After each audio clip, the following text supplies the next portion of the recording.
Bonjour à toutes et à tous et bienvenue à la première conférence publique de cette nouvelle année universitaire. Celle-ci portera sur le projet Demos à Mayotte, un projet d'éducation musicale porté par la Philharmonie de Paris ainsi que le département. L'objectif du projet Demos est d'ouvrir l'accès à la musique classique pour les enfants qui vivent dans des territoires où la pratique de cette forme de musique est difficilement accessible. Voilà pourquoi cette conférence est l'occasion idéale non seulement pour découvrir ce qu'est le projet Demos, mais également pour comprendre en quoi il peut être profitable aux jeunes Mahorais tout en prenant en compte les réalités culturelles du territoire. Pour nous exposer plus en profondeur les contours du projet Demos à Mayotte, nous avons l'honneur d'accueillir Monsieur Gilles Delebarre, directeur du projet, Madame Isabelle Serra, responsable du déploiement de Demos, M. Al-Kabir, ainsi que le coordinateur de projet local, M. Bouhouran Alaoui. Nous vous remercions à tous pour votre présence. Madame, Messieurs, je vous laisse la parole.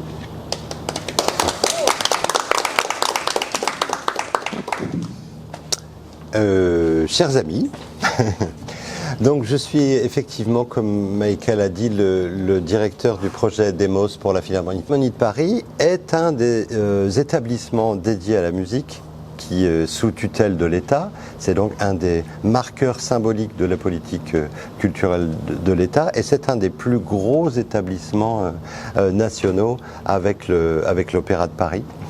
Mais il y a une chose qui est absolument essentielle à dire sur la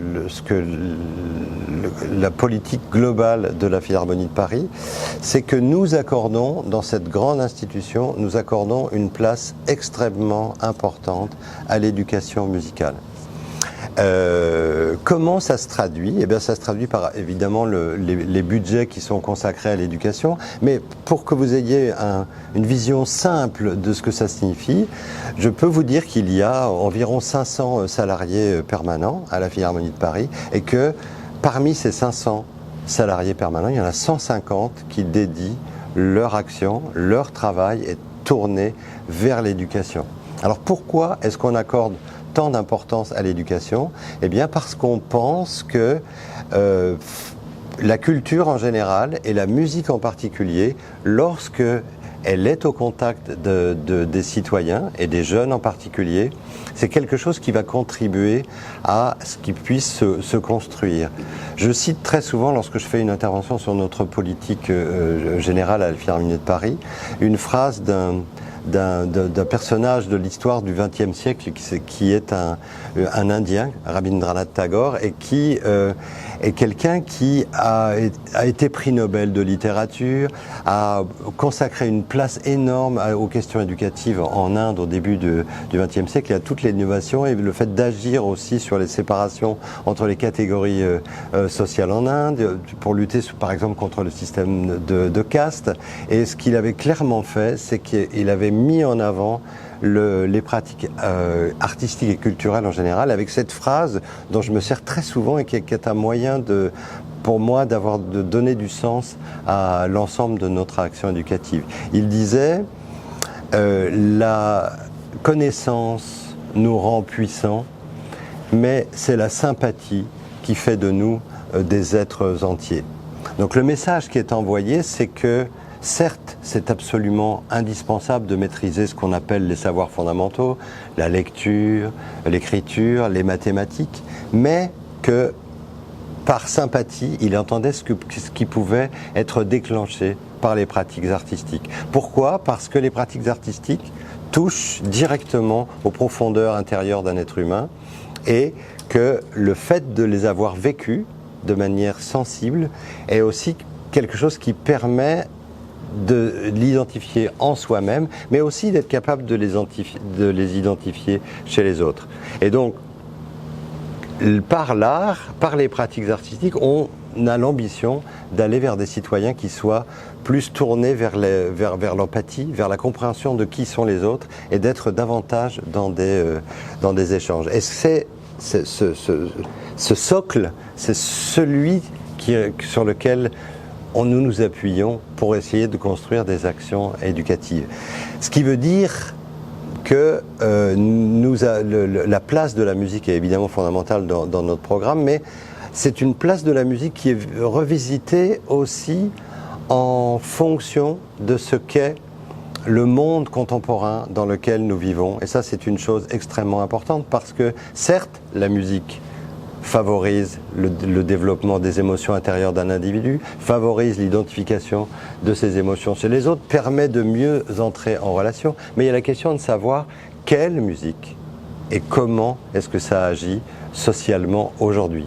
Et donc, je vais en venir à Demos et à la musique classique, mais le programme global de la Philharmonie est beaucoup plus général que ça et touche vraiment à cette idée de la musique comme un élément des civilisations de l'humanité. Et il est très clair que ça doit être dans les sociétés aujourd'hui dans lesquelles on vit, qui sont des sociétés multiculturelles, soit avec des cultures qui, à l'intérieur d'un individu, on est déjà dans le multiculturel, soit il y a des choses qui cohabitent, mais il est important que les jeunes citoyens que l'on forme puissent être informés de ça et en aient conscience. Donc le programme de la Philharmonie de Paris sur l'éducation musicale est un programme qui traverse le monde et qui le traverse dès le plus jeune âge. Les plus jeunes enfants, dès 3 ans, lorsqu'ils sont en contact avec l'éducation musicale à la Philharmonie, vont utiliser par exemple un parc instrumental qui reprend des instruments qui sont aujourd'hui des instruments qui existent dans le monde ou qui ont existé et existent toujours dans le monde. Quel exemple je peux citer? Un arc musical est un objet qui peut dater d'à peu près 20 000 ans. Eh bien, un enfant de 3 ans qui va venir à la Philharmonie de Paris, aujourd'hui l'arc musical est toujours joué en Afrique centrale. Un enfant et au Brésil, et un enfant qui va venir dans les ateliers de la Philharmonie de Paris entendra un arc musical et sera donc en contact avec l'histoire de la musique à travers le monde, et il sera en contact avec le fait que cet objet est toujours vivant, qu'il a une valeur symbolique très forte dans les pays où il existe et qu'il a un lien avec le langage et qu'il permet de produire une sorte de métalangage, donc il est en relation avec l'histoire de l'humanité, il est en rapport avec la question de l'universel. Et c'est, je pense, quelque chose qu'on doit travailler dans l'éducation aujourd'hui. Le mot universel est extrêmement galvaudé et je ne vais pas passer beaucoup de temps là-dessus, mais disons qu'on peut regarder, pour nous, et j'en profite pour le dire, Demos a un parrain, un philosophe qui s'appelle Souleymane Bachir Diagne, et sur la question de l'universel, Souleymane souligne le fait que l'universel doit aujourd'hui être habité par le pluriel. Et c'est vraiment ce que nous tentons de faire en permanence. Et j'y viens, y compris dans Demos, qui est un projet dédié à la musique classique. Et où la part éducative de la musique classique dans le programme global musical est la part centrale. Alors pourquoi ? Parce que la musique classique, c'est évidemment en rapport avec l'identité de la Philharmonie de Paris. Les plus grands orchestres internationaux, d'ailleurs la grande salle de la Philharmonie de Paris existe pour ça. C'est le premier endroit en France où on peut recevoir l'Orchestre symphonique de Boston. Voilà, l'Orchestre symphonique de Boston n'aurait pu jouer nulle part avant qu'existe cette salle à Paris, à la Philharmonie. Mais c'est aussi extrêmement important que, en dehors de cet aspect-là, je vous l'ai dit par l'éducation, que le monde soit représenté à la Philharmonie de Paris. Donc, ce qu'on a souhaité faire, c'est que dans tous les territoires où les gens avaient peu accès à ce patrimoine-là, qui est un patrimoine essentiel en France, mais aussi d'ailleurs c'est historiquement lié au monde occidental et à l'Europe et à l'ensemble du monde occidental, ça puisse être ouvert à des catégories beaucoup plus larges de la population que ça avait été le cas jusqu'à présent. Donc ça veut dire des gens vivant dans des quartiers où l'accès à cette forme de culture n'est pas évident, n'est pas naturel, donc on allait vers ça, mais ça peut vouloir dire, et à Mayotte c'est le cas, aller vers des territoires où c'est pas seulement lié à des questions de finances et de regard, mais c'est aussi de dire, vous, citoyens français, vivant à Mayotte, vous avez aussi, malgré vos spécificités, l'accès à cette forme de patrimoine. Et jusqu'à présent, en Outre-mer, en général, il y a assez peu d'infrastructures qui permettent aux habitants de découvrir la musique classique. Donc ça nous paraissait être quasiment de notre devoir d'aller dans cette direction par rapport au territoire ultramarin et à Mayotte en particulier. Je tiens à préciser, parce que c'est quelque chose que vous avez compris dans mon discours initial, je pense, je tiens à préciser que si nous le faisons, c'est aussi avec la question de la réciprocité. Moi, je peux vous dire, à titre personnel, et ça me paraît important je ne représente pas l'institution simplement comme le directeur d'un département, d'un service, mais à titre personnel, il y a plus de 20 ans, j'avais découvert des choses extrêmement diversifiées par un ethnomusicologue qui d'ailleurs est toujours un peu associé au projet, même s'il est moins impliqué que d'autres dans le projet à Mayotte, Victor Andrianari. Il m'avait montré ces collectages des traditions culturelles et musicales mahoraises, et c'était absolument exceptionnel. J'avais été fasciné par la diversité de ce à quoi j'avais pu assister. Donc il est clair que si on apporte ici un projet de musique classique, il est bien évident que ce projet de musique classique ne doit pas être séparé de ce qui fonde la culture ici à Mayotte. Et que pour nous, le fait de faire Demos à Mayotte, ce soit quelque chose qui nous permette aussi, au travers de ce qu'est la Philharmonie de Paris comme une grande institution nationale, de mettre en valeur les gens et leurs pratiques ici, localement, et que les choses se mêlent. Donc il y aura évidemment un projet très musique classique à Mayotte, mais dans lequel on dira, mais la musique classique, qu'est-ce que c'est? Et est-ce qu'elle n'existe pas d'une autre manière dans d'autres traditions existant à travers le monde? Pour moi, le débat ou le Maoulid Achengue, d'ailleurs le Maoulid Achengue, mais personne ne le sait, a été reconnu comme patrimoine national il n'y a pas très longtemps, mais comment le faire savoir davantage? Et je pense que notre rôle, nous, en tant que grande institution, c'est à la fois d'apporter ce que j'ai dit pour la musique classique et à la fois de valoriser ce qui fonde d'autres cultures et d'autres civilisations que celles qui sont liées au monde européen.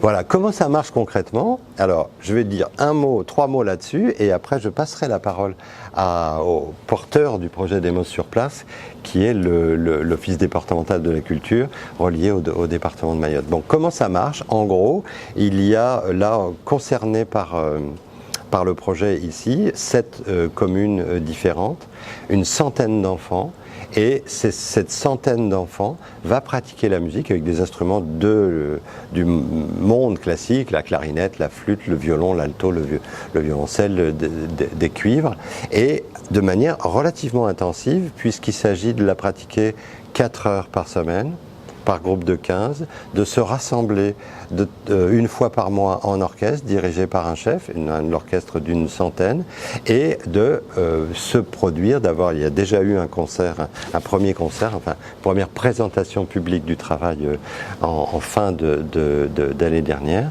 Et là, il s'agit bien, clairement, que le projet se développe. C'est parti pour 3 ans, avec l'idée que ça soit quelque chose qui dure plus longtemps et au-delà des 3 ans où la mise en œuvre a commencé. Voilà, je vous remercie et je passe la parole à El Kabir bin Mohamed. Merci Gilles. Alors, El Kabir bin Mohamed, directeur de l'Office culturel départemental et effectivement porteur du projet Demos à Mayotte. Après tout ce qu'il a dit, vous l'avez tout de suite compris qu'on ne pourrait pas exclure Mayotte de cette éducation culturelle et avec tous les détails que je ne reviendrai pas là-dessus. Effectivement, quand on a appris tout ça, on n'avait qu'une envie, comment faire pour que Demos, pour que les jeunes Mahorais puissent bénéficier de toute cette éducation culturelle, artistique et le faire découvrir cette autre forme d'art artistique puisque l'idée du département et dans sa politique, c'est de faire découvrir à l'ensemble de jeunes Mahorais, comme ils sont jeunes Mahorais français département, d'avoir les mêmes chances et les mêmes possibilités que tous les autres jeunes qui se trouvent dans l'Hexagone. Et c'est comme ça qu'on a fait venir ici. Là, on parle aujourd'hui de Demos, mais il y a une autre forme que le département développe également sur le champ lyrique, qui est également une ouverture de ces jeunes Mahorais, de les exporter sur tout ce qui se passe à Métropole. Effectivement, Demos se passe à Mayotte. Ça fait depuis l'année dernière où on a fait une étape de préfiguration pour essayer de voir comment les jeunes gens allaient prendre le projet Demos, la musique classique. Parce que pour certains, les musiques classiques, nous on est habitués au débat, au Shengue et au Daïra. Eh bien non, même la musique classique, nous avons vu, c'est dommage qu'on ne pourrait pas passer la vidéo, mais vous l'aurez compris, l'étape de préfiguration avec 65 enfants qui ont participé, tout épanoui et toujours prêts, intéressés et qui veulent à tout prix qu'on relance le projet Demos. Le projet Demos à Mayotte donc, concerne cette collectivité, on peut les citer. Hein? Il y a Pamandzi, Mamoudzou, Tsamboro, Tingoni, Dembeni, pas très loin. Enfin, si, ici, à Dembeni. Hein? Il y a 15 enfants de la commune qui participent. Et oui, Chirongi, Chikoni et Tingoni. Bientôt, on va lancer l'étape du projet en soi, qui va durer 3 années. Et comme a dit Gilles, on espère que ça puisse se porter beaucoup plus et qu'on puisse prolonger et aller plus, faire en profiter en tout cas le maximum d'enfants mahorais. Nous avons le soutien, surtout, et ça il faut bien le dire, du département, de la Philharmonie de Paris bien sûr, puisqu'il porte le projet, mais également de la politique de la ville et des 7 communes qui participent au projet, mais aussi de la Caisse de sécurité sociale, puisque comme ça a été précisé ici, c'est un projet à caractère social, puisqu'il s'oriente beaucoup plus sur les jeunes en quartier défavorisé. Mais comme on a l'habitude de dire, vous descendez à l'aéroport de Pamandzi, tout Mayotte est un quartier prioritaire. Donc tous les jeunes Mahorais sont concernés par le projet. Cette fois, il y a 105 enfants qui participent au projet, mais on espère que plus tard, on puisse adhérer le maximum et que les collectivités puissent participer en grand sur ce projet. Je lance quand même un appel, puisqu'on recherche le souci de nos musiciens, hein, musique classique.